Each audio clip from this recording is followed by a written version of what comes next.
اعوذ باللہ من الشیطان الرجیم، بسم اللہ الرحمن الرحیم۔ آج ہماری سیرت النبی کا 11واں حصہ ہے۔ بچے کافی غور سے سن رہے ہیں، مجھے پتہ چل رہا ہے، اور آج بہت ہی اہم موضوع ہے۔ اور وہ موضوع کیا آپ لوگوں کو پتہ ہے بچوں؟ وہ موضوع ہے حضور صلی اللہ علیہ وآلہ وسلم کے معجزات مبارک۔ حضور صلی اللہ علیہ وآلہ وسلم کا پہلا سب سے بڑا معجزہ وہ قرآن مجید ہے۔ قرآن مجید ایک ایسی کتاب ہے جو حضور صلی اللہ علیہ وآلہ وسلم پر نازل ہوئی اور جس کی حفاظت کا ذمہ اللہ تعالیٰ نے خود لیا ہے، یعنی قیامت تک اس قرآن شریف کے ایک حرف میں چینج نہیں آئے گا۔ آپ دوسرے آسمانی کتابوں کو دیکھ سکتے ہیں، اس میں آپ کو کئی قسم کے ورژن ملیں گے اور کئی قسم کے آپ کو اس میں ایڈیشن ملے گی، لیکن قرآن مجید صرف اور صرف ایک چھپائی ہے اس کی، اور وہ پوری دنیا میں غائب ہے، اور اللہ تعالیٰ نے جو ہے خود اس کا ذمہ لیا ہے۔ یہ سب سے بڑا معجزہ ہے قرآن شریف کا۔ دوسرا معجزہ وہ شق صدر ہے۔ شق صدر آپ لوگوں نے سیرت النبی میں پڑھا۔ شق صدر سے مراد حضور صلی اللہ علیہ وآلہ وسلم کا سینہ مبارک۔ جبریل علیہ السلام اور میکائیل علیہ السلام انسانی شکل میں آئے تھے اور حضور صلی اللہ علیہ وسلم کا سینہ مبارک چیر کر اس کا دل نکالا تھا، اور اس کا وہ مادہ جس میں شیطان بسا ہوتا ہے وہ صاف کیا گیا تھا آب زمزم سے۔ 4 مرتبہ حضور صلی اللہ علیہ وآلہ وسلم کا شق صدر ہوا ہے۔ ایک جب 2.5 سال کے تھے، ایک جب 10 سال کے تھے، اور ایک جب نبوت آپ حضور صلی اللہ علیہ وسلم کو مل رہی تھی، اور ایک جب آپ صلی اللہ علیہ وآلہ وسلم وہ معراج کے موقع پر جا رہے تھے، اور باقاعدہ حضور صلی اللہ علیہ وآلہ وسلم کے سینے مبارک پر وہ نشانات تھے۔ حضور صلی اللہ علیہ وآلہ وسلم کا تیسرا معجزہ، بڑا معجزہ، وہ شب معراج ہے کہ حضور صلی اللہ علیہ وآلہ وسلم کو جسمانی طور پر وہ لے جایا گیا، کہاں سے؟ مکہ مکرمہ سے لے کر پہلے بیت المقدس تک براق کے ذریعے، اور پھر معراج کے ذریعے آسمانوں تک، 7 آسمانوں تک۔ اور چوتھا معجزہ یہ ہے کہ جب حضور صلی اللہ علیہ وآلہ وسلم واپس آ رہے تھے، واپس ہوئے معراج سے، تو یہودیوں اور مشرکین مکہ نے حضور صلی اللہ علیہ وآلہ وسلم سے کئی قسم کے سوالات کیے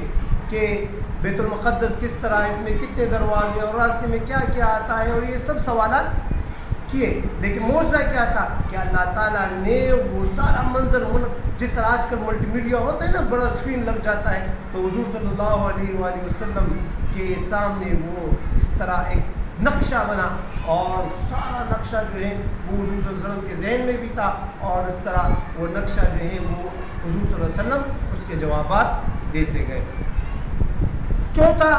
یا 5واں معجزہ حضور صلی اللہ علیہ وآلہ وسلم کا وہ شق القمر کا معجزہ تھا، یعنی حضور صلی اللہ علیہ وآلہ وسلم کو جب کفار مکہ اور مشرکین مکہ نے تنگ کیا، اور کئی قسم کے پیغمبر، جتنے بھی پیغمبر ہوتے ہیں نا، اس سے قوم معجزات طلب کرتی ہے، تو مشرکین مکہ اور یہودیوں نے حضور صلی اللہ علیہ وآلہ وسلم سے معجزہ طلب کیا کہ آپ اس چاند کو 2 ٹکڑے کر لیں۔ تو حضور صلی اللہ علیہ وآلہ وسلم نے اس انگلی کے اشارے سے چاند کی طرف اشارہ کیا، اور وہ چاند جو ہے وہ 2 ٹکڑے میں ہو گیا۔ تاریخ کی کتابوں میں آتا ہے کہ ہند میں جو بادشاہ تھا اس نے بھی یہ نظارہ بالکل دیکھا تھا کہ آسمان پر چاند کے 2 ٹکڑے ہو گئے۔ حضور صلی اللہ علیہ وسلم کا دوسرا چھٹا معجزہ وہ جب قریش مکہ نے حضور صلی اللہ علیہ وآلہ وسلم کو شہید کرنے کا ایک منصوبہ بنایا، تو کیا ہوا کہ حضور صلی اللہ علیہ وسلم جب گھر سے باہر آئے تو اس نے دیکھا کہ قریش مکہ نے محاصرہ کیا ہے گھر کا، تو حضور صلی اللہ علیہ وآلہ وسلم نے سورہ یاسین تلاوت شروع کی، اور جب فاغشیناہم فہم لا یبصرون تک آئے تو مٹی جو ہے اس پر پھونکا اور قریش مکہ پر پھینکا، جس سے اس کی نظریں جو ہے حضور صلی اللہ علیہ وآلہ وسلم سے اوجھل ہو گئی۔ یہ معجزات اکثر لوگوں کو نہیں پتہ ہوتا ہے، یہ سیکھ لے، کیونکہ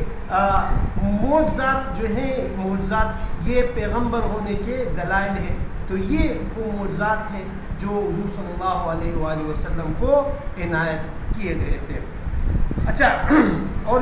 یہ جو مٹی پھونکی تھی یہ جنگ حنین میں بھی اسی طرح ہوا تھا کہ حضور صلی اللہ علیہ وسلم نے مٹی دشمن پر پھینکی، جس سے تمام دشمن جو ہے اس کی نظر اوجھل ہو گئی اور مسلمانوں کو فتح نصیب ہوئی تھی۔ اور معجزہ جو تقریباً 8واں معجزہ حضور صلی اللہ علیہ وسلم کا کیا تھا کہ حضور صلی اللہ علیہ وسلم جب مدینہ سے ہجرت کر رہے تھے، سفر کر رہے تھے، غار ثور میں جب آپ حضور صلی اللہ علیہ وآلہ وسلم کا قیام ہوا تو معجزانہ طور پر حضور صلی اللہ علیہ وآلہ وسلم کو پناہ ملی۔ اور وہ پناہ کس طرح معجزہ ہوا کہ مکڑی جو ہے اس نے حضور صلی اللہ علیہ وسلم جس غار میں داخل ہوئے تھے وہاں جا کر اس نے جال بنایا اور کبوتر نے اپنا گھونسلہ بنایا اور اس میں انڈا بھی دیا۔ تو یہ حضور صلی اللہ علیہ وآلہ وسلم کا ایک اور معجزہ تھا۔ دوسرا معجزہ حضور صلی اللہ علیہ وآلہ وسلم جب اسی سفر پر جا رہے تھے تو حضور صلی اللہ علیہ وآلہ وسلم کے پیچھے ایک اس وقت جو سراقہ بن مالک وہ حضور صلی اللہ علیہ وآلہ وسلم کے پیچھے چلتا گیا۔ وہ جب حضور صلی اللہ علیہ وآلہ وسلم کے نزدیک پہنچا تو اس کا گھوڑا زمین بوس ہو گیا۔ یہ ایک اور معجزہ تھا کہ اللہ تعالیٰ نے اس نے حضور صلی اللہ علیہ وآلہ وسلم کی حفاظت کی۔ اسی سفر میں ایک اور معجزہ بھی پیش آیا تھا کہ حضور صلی اللہ علیہ وسلم جب مدینہ کی طرف جا رہے تھے، قریب ہوئے تو راستے میں معبد ایک عورت تھی جس کے ہاں ایک بکری تھی جو بالکل دودھ نہیں دے رہی تھی۔ حضور صلی اللہ علیہ وآلہ وسلم کا معجزہ یہ تھا کہ جیسے حضور صلی اللہ علیہ وآلہ وسلم نے اس پر ہاتھ پھیرا تو اس میں دودھ بھرایا، اور یہی قصہ معبد نے اپنے شوہر کو سنایا اور وہ بھی پھر حضور صلی اللہ علیہ وآلہ وسلم کے پیچھے مسجد قباء تک آئے۔ اچھا، حضور صلی اللہ علیہ وآلہ وسلم کا ایک اور معجزہ یہ تھا کہ جو دو عمر تھے، عمر بن خطاب اور عمر بن حشام، اس کے لیے حضور صلی اللہ علیہ وآلہ وسلم نے دعا کی تھی کہ ان میں سے ایک کو مسلمان کیا جائے۔ تو یہ دعا عمر بن خطاب رضی اللہ تعالیٰ عنہ کے حق میں قبول ہوئی تھی، اور وہ خلیفہ بھی بنے تھے، ایک بہادر خلیفہ بنے تھے۔ اور جب حضرت عمر فاروق رضی اللہ تعالیٰ عنہ مسلمان ہوئے تو دین اسلام جو تھا وہ کل عام اعلانیہ طور پر اس کی تبلیغ شروع ہوئی۔ حضور صلی اللہ علیہ وآلہ وسلم کا دوسرا معجزہ قتادہ بن نعمان، اس کا صحابی ہے، اس کی آنکھ جو تھی وہ زخمی ہو گئی جنگ میں، اور اس کی آنکھ جو ہے باقاعدہ باہر آئی اور رخسار پر اس طرح پڑی تھی۔ حضور صلی اللہ علیہ وآلہ وسلم نے اپنے ہاتھ مبارک سے وہ آنکھ اٹھائی اور اپنی جگہ پر واپس رکھی، تو اس صحابی کا وہ آنکھ پہلے سے زیادہ خوبصورت ہو گئی۔ یہ کتنا دیکھ آج کل اگر آپ یہ سوچ لیں، میڈیکل سائنس والے یہ سوچ لیں کہ ایک آنکھ جب باہر آ جاتی ہے تو پھر وہ ناکارہ بن جاتی ہے، لیکن حضور صلی اللہ علیہ وآلہ وسلم کا معجزہ دیکھیں، نہ کوئی لیبارٹری ہے، نہ کوئی آپریشن تھیٹر ہے، نہ کوئی کچھ اور چیزیں۔ حضور صلی اللہ علیہ وآلہ وسلم نے اپنے ہاتھ مبارک سے اس پر دم کیا اور اس کا آنکھ جو ہے اپنی جگہ پر رکھا، اور وہ انتہائی خوبصورت نظر آنے لگی پہلے سے زیادہ۔ حضور صلی اللہ علیہ وآلہ وسلم نے دعا فرمائی تھی حضرت عبداللہ بن عباس کے لیے کہ یہ بہترین قرآن خواہ بنے، تو اس کے حق میں حضور صلی اللہ علیہ وآلہ وسلم کی دعا قبول ہوئی تھی۔ اسی طرح حضور صلی اللہ علیہ وآلہ وسلم نے حضرت جابر رضی اللہ تعالیٰ عنہ کی کھجوروں کے لیے دعا کی تھی جس میں برکت آئی تھی، اور اس پر قرضہ تھا، پورا قرضہ بھی اس کا یہودیوں کا قرضہ تھا، وہ اس برکت کی وجہ سے کھجور جو ہے وہ اس میں برکت آ گئی تھی، تو اس کا پورا قرضہ اس سے ختم ہو گیا تھا۔ حضرت جابر کا اون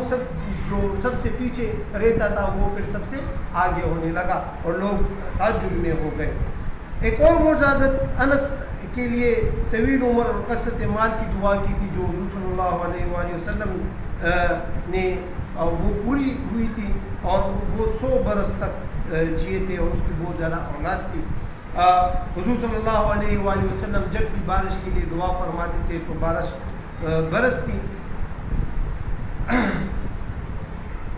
عتبہ بن ابی لہب کے لیے ہلاکت کی دعا کی تھی، وہ بھی پوری ہوئی تھی۔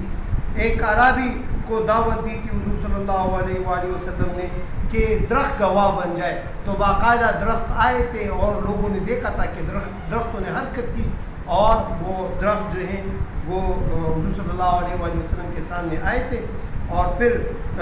گواہ کے طور پر وہ جب لوگوں کو پتہ چلا کہ درخت آ گئے تو پھر حضور صلی اللہ علیہ وآلہ وسلم نے واپس اشارہ کیا، درخت پھر اپنی وہ جگہ پر واپس چلے گئے۔ اسی طرح حضور صلی اللہ علیہ وآلہ وسلم نبوت سے پہلے جس راستے سے گزرتے تھے تو راستے کے پتھر اور پودے اور مٹی حضور صلی اللہ علیہ وآلہ وسلم پر باقاعدہ سلام پیش کیا کرتے تھے اور لوگ یہ آواز سنتے بھی تھے۔ اسی طرح حضور صلی اللہ علیہ وآلہ وسلم کے ہاتھ میں کنکریاں تھی اور اس کے ہاتھ میں حضور صلی اللہ علیہ وآلہ وسلم کے ہاتھ میں وہ تسبیح بیان کر رہے تھے۔ ایک اونٹ نے ایک حضور صلی اللہ علیہ وسلم کا یہ موضوع تھا کہ حضور صلی اللہ علیہ وآلہ وسلم نے جانوروں کے ساتھ بات چیت کی تھی۔ ایک اونٹ نے شکایت کی تھی کہ حضور صلی اللہ علیہ وآلہ وسلم کہ اس کا مالک اس کو کم گھاس دیتا ہے، ظلم کرتا ہے، تو حضور صلی اللہ علیہ وآلہ وسلم نے اس کی وہ شکایت سنی اور پھر اس کے مالک کو کہا تھا کہ اس کو پر ظلم نہ کرے، اس کو زیادہ کھلایا کرے اور زیادہ کام اس سے نہ لے۔ غزوہ بدر کے موقع پر حضور صلی اللہ علیہ وآلہ یہ بہت ہی بڑا معجزہ ہے کہ جب جنگ بدر ہو رہی تھی تو حضور صلی اللہ علیہ وآلہ وسلم نے ایک پیشن گوئی کی تھی کہ فلاں کافر ادھر مردار ہوگا، ادھر قتل ہوگا، ادھر پڑا ہوگا، فلاں ادھر پڑا ہوگا، فلاں ادھر پڑا ہوگا۔ تو جنگ بدر میں صحابہ کی تعداد 313 تھی اور کفار مکہ کی تعداد 1000 تھی، لیکن اس میں مسلمانوں کو غیب سے مدد ملی تھی اور مسلمانوں کو فتح نصیب ہوئی تھی، اور جس جگہ پر جس کافر کو کہا گیا تھا کہ یہ ادھر مردار ہوگا، ہلاک ہوگا، تو وہ وہیں پر ہلاک ہوا تھا جہاں پر حضور صلی اللہ علیہ وآلہ وسلم نے بتایا تھا۔ حضور صلی اللہ علیہ وآلہ وسلم ایک دفعہ اصحاب کے ساتھ جماعت کے ساتھ حضور صلی اللہ علیہ وسلم کی امت میں سے دریا کا سفر کر کے کفار سے جہاد کرے گی اور ام حرام اس جماعت میں سے ہوں گے، چنانچہ ایسا ہی ہوا۔ تو حضور صلی اللہ علیہ وآلہ وسلم نے کہ بہت زیادہ معجزات ہیں، ٹائم چونکہ کم ہے، میرے ساتھ کتاب بھی موجود ہے، معجزات تقریباً 45 معجزات اس میں موجود ہیں، لیکن یہ معجزات جو میں نے بیان کیے جو بڑے بڑے معجزات ہیں، آپ لوگوں کو چاہیے کہ یہ معجزات سیکھیں اور دوسروں کو بھی سنائیں۔ القاری دوست محمد صاحب اس کو پشتوں میں بیان کریں گے۔ تب تک کے لیے ہمیں اجازت دیجیے۔ السلام علیکم۔